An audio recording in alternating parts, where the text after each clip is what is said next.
The history of America's survival is written in the blood of the people whose devotion knew no limits. They came from all over America when their country called. They learned to fight and never flinched from facing combat. Some lived to see the end of the war, but many made the ultimate sacrifice. For their efforts, they were awarded the Congressional Medal of Honor, the highest honor a grateful America can award its military heroes for acts of courage, self-sacrifice, and dedication above and beyond the call of duty. They are all heroes, and these are their stories.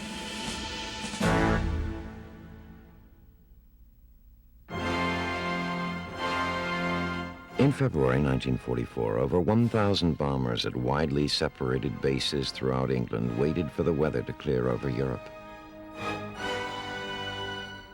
Their mission was a saturation strike against 12 selected targets deep in enemy territory designed to crush vital German war production facilities.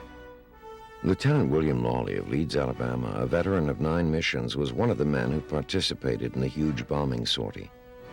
A few days earlier, he had received a 48-hour pass and was enjoying himself in London, unaware that his plane was being used by another crew and would never return. It was a sign of things to come. On the 20th, the weather finally broke over Germany. Before dawn, the first of the 1,000 bombers rolled down the runway. Lieutenant Lawley was piloting a brand new flying fortress. Rendezvous was accomplished on schedule, and the vast armada turned toward Germany. The Nazis, desperate to protect their remaining war plans, saw the flight coming on radar and threw up heavy resistance. As they approached the target area, Lieutenant Lawley's group ran a gauntlet of flak and fighters. Lawley had managed to penetrate to the target when about 20 enemy fighters swarmed up around his ship. Pressing their attack, they forced him out of formation and severely crippled his plane. 8 of the crew members were wounded, and the co-pilot was killed by a 20-millimeter shell. 1 engine was in flames, the controls were partially shot away, and Lawley was seriously wounded in the face. Forcing the co-pilot's body off of the controls and flying with only his left hand, he brought the plane out of its steep dive. Blood covered the instruments and windshield, dangerously reducing visibility, and the fire in the engine was spreading quickly. The bombardier tried to release his bombs, but the racks were frozen. Fearing a mid-air explosion, Lieutenant Lawley gave the order to bail out. He was then informed that 2 men were so severely wounded that they could not leave the aircraft. Risking his own life, Lawley decided to stay with the ship and, if possible, to fly his wounded crew back to their base nearly 1,000 miles away. He extinguished the engine fire and then went back to what remained of the controls. Nazi fighters renewed their attacks, but Lawley managed to evade them and keep his plane headed home. Nearing the English Channel, he collapsed from loss of blood, shock, and exhaustion. Revived by the bombardier, he again took his place. Over the channel, 1 engine ran out of gasoline and had to be feathered. Lawley nursed the craft to the English coast and made a successful crash landing on a small fighter base. Unlike his previous ship, this one had returned. On 8 August 1944, Lawley was awarded the Medal of Honor. Lieutenant William Lawley, a hero.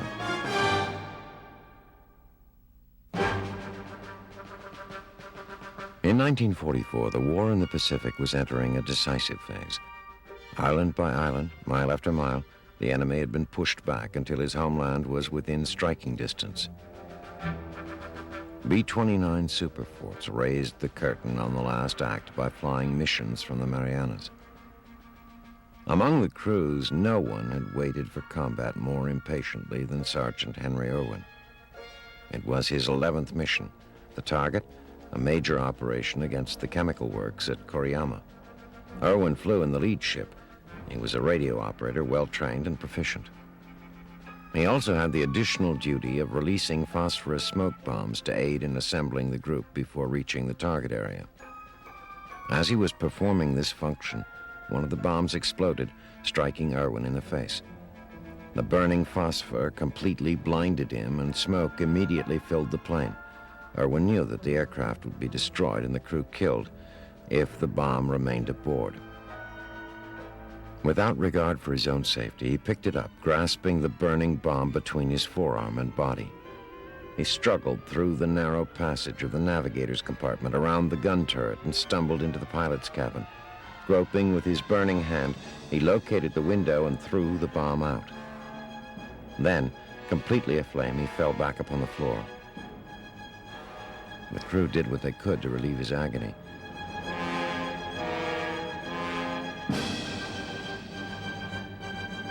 Upon landing, he was rushed to the hospital, the first of many he would stay in for 2 long years.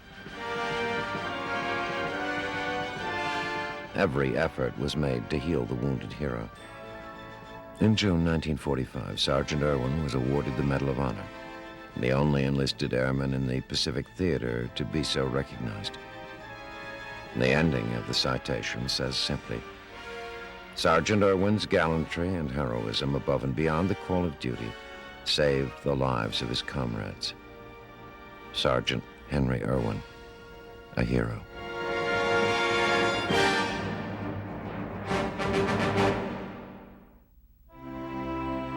The American ambassador to France said it all in 1927. He started with no purpose but to arrive.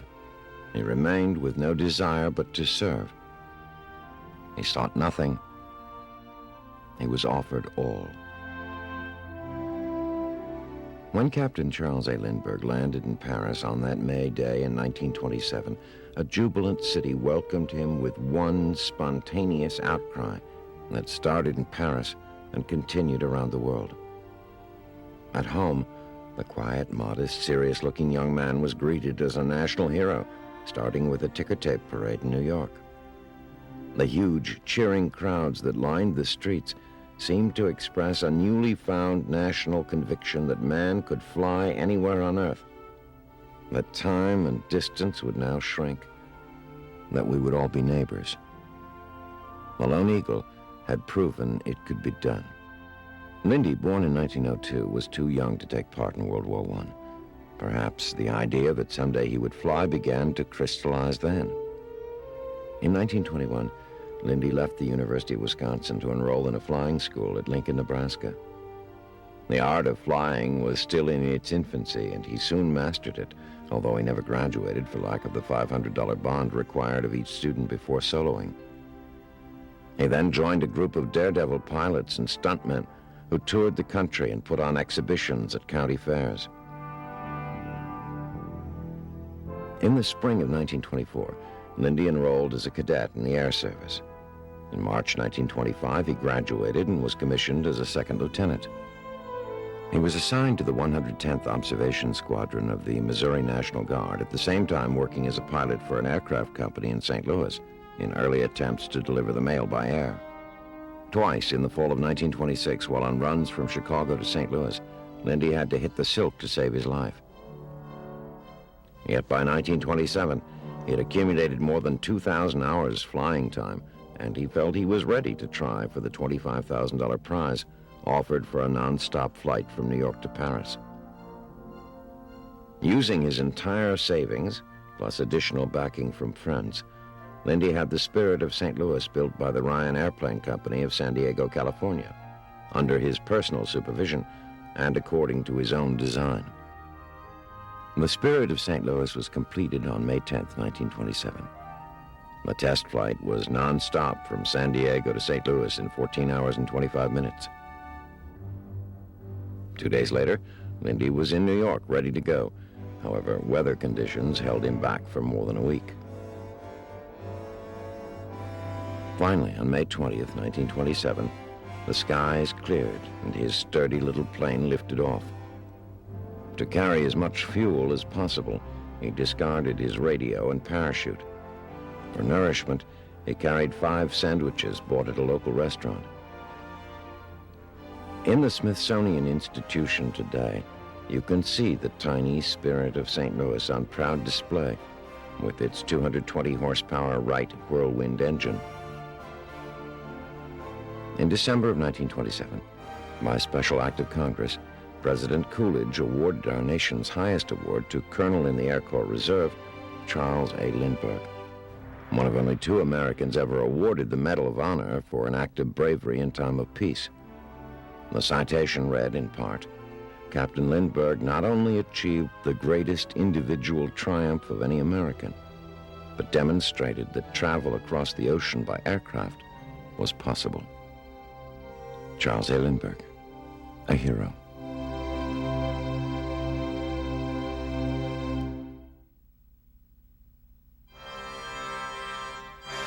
When Edward Michael enlisted in the Army in November 1940, he wanted to be a pilot, but failed by a single point to qualify for cadet training.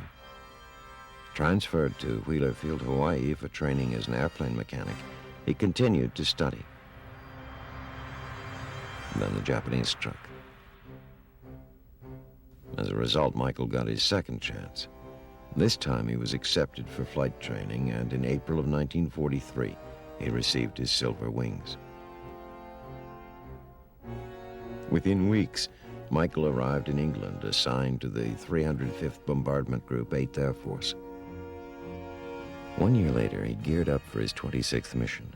The target was Szczecin, deep in German territory. At 0700 hours, they were airborne.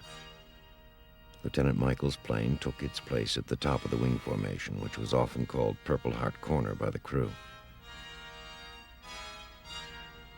His plane was loaded with 4,200 pounds of incendiary bombs. A few miles from the target, the formation was attacked by over 300 enemy fighters. Lieutenant Michael's B-17 was singled out by the enemy. German pilots pressed the attack recklessly, disregarding the Allied fighter escort as well as their own heavy flak bursting on all sides. Lieutenant Michael's plane was riddled from nose to tail with exploding cannon shells and literally knocked out of formation. One of the shells exploded in the cockpit, blowing out the side window, wounding the co-pilot and damaging the instruments. Smoke filled the cockpit and hydraulic fluid filmed over the windshield, making it impossible for Michael to see. The controls failed to respond, and the plane dropped about 3,000 feet before Michael, who was wounded in the thigh, was able to level the aircraft. The Nazis were still on the attack. The radio operator reported that exploding shells had ignited their incendiary bombs. Smoke filled the bomb bay, and there was no time to lose. When the emergency bomb release lever failed to function, Lieutenant Michael ordered the crew to bail out.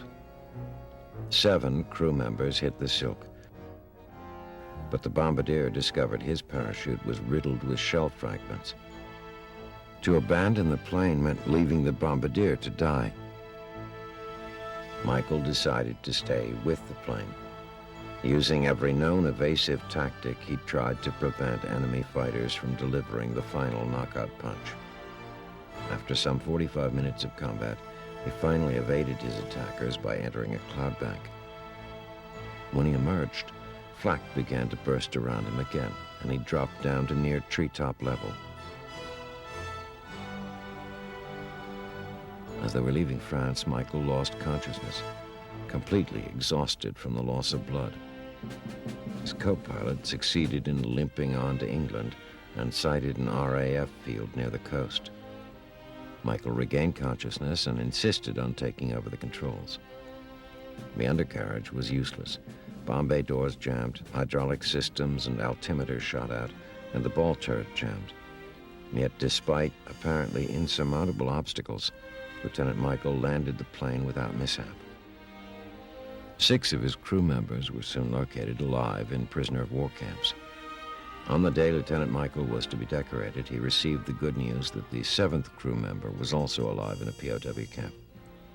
A proud and happy Lieutenant Michael received the Medal of Honor from President Franklin D. Roosevelt. Lieutenant Edward Michael, a hero.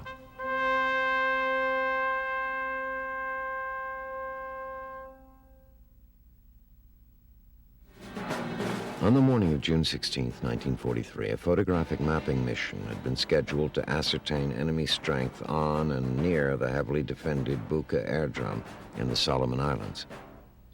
It was a hazardous task for a single plane, but Captain J. Ziemer and his crew had asked for and won the assignment.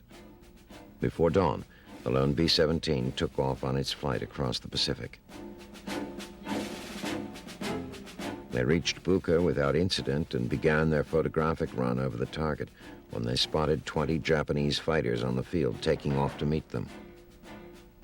No one would have questioned Captain Ziemer for abandoning the mission. However, he held the big flying fortress steady on its mapping course, determined to finish the job. The Japanese attacked head-on. Lieutenant Zinovsky, the bombardier, held off the first frontal attack almost single-handedly and made it possible to complete the run.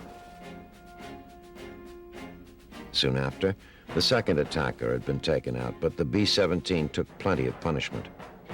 The main oxygen line was cut, so Captain Ziemer executed a power dive from 28,000 feet down to 18,000 feet. The Japanese followed, and the battle continued. Both the navigator and co-pilot were seriously wounded and unconscious. The tail gunner divided his time between fighting off attacks and dashing forward to treat the wounded crew members. Lieutenant Zinovsky was also wounded, but he kept firing until a bursting shell blew him from his gun. Mortally injured, he crawled back and continued firing until he lost consciousness. A third plane was shot down by Captain Ziemer, who had a fixed machine gun mounted outside the pilot's window. In all, the lone B-17 blasted 5 Japanese fighters from the sky and severely damaged several more.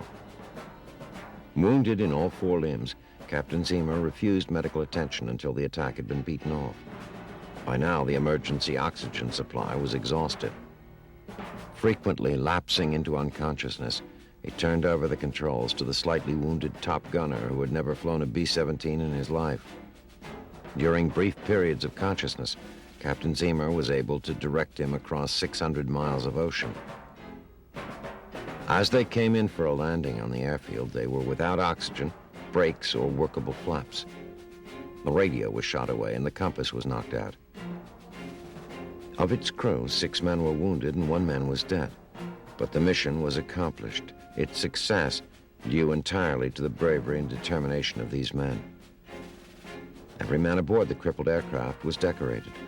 Sadly, Lieutenant Zinovsky did not live to receive his Medal of Honor.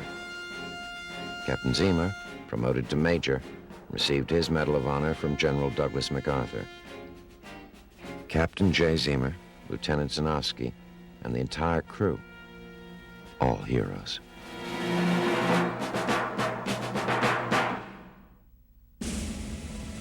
Born in 1911 in Michigan, Maynard Smith was the only son in a family of 6.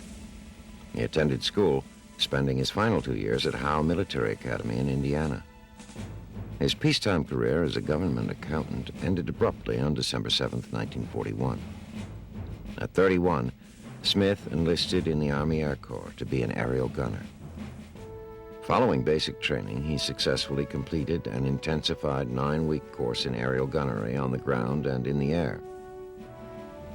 The next step of the program was B-17 crew training. Smith's specialty was the ball turret, perhaps the most vulnerable spot in the aircraft, designed for one purpose only: heavy, concentrated fire at attacking fighters.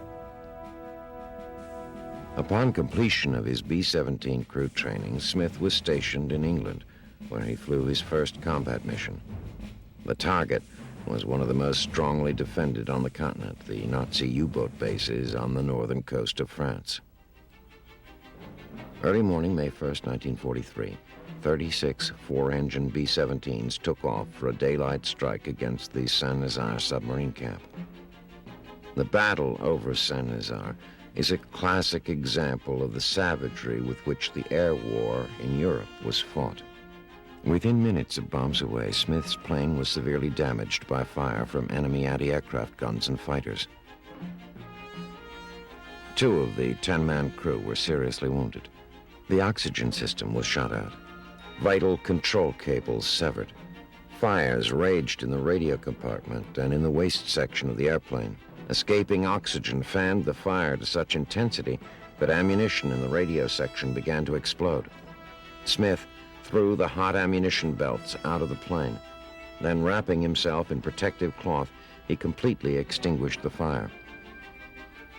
Only a handful of bombers returned, few without dead or wounded. One of them was the severely damaged B-17 carrying Smith, its remaining engine barely functioning. For the pilot and the other survivors of that plane, it was a miraculous escape. Miraculous, no doubt, but perhaps more accurately, a remarkable demonstration of the dedication and raw courage of one man. His reward was the Medal of Honor. Sergeant Maynard Smith, a hero.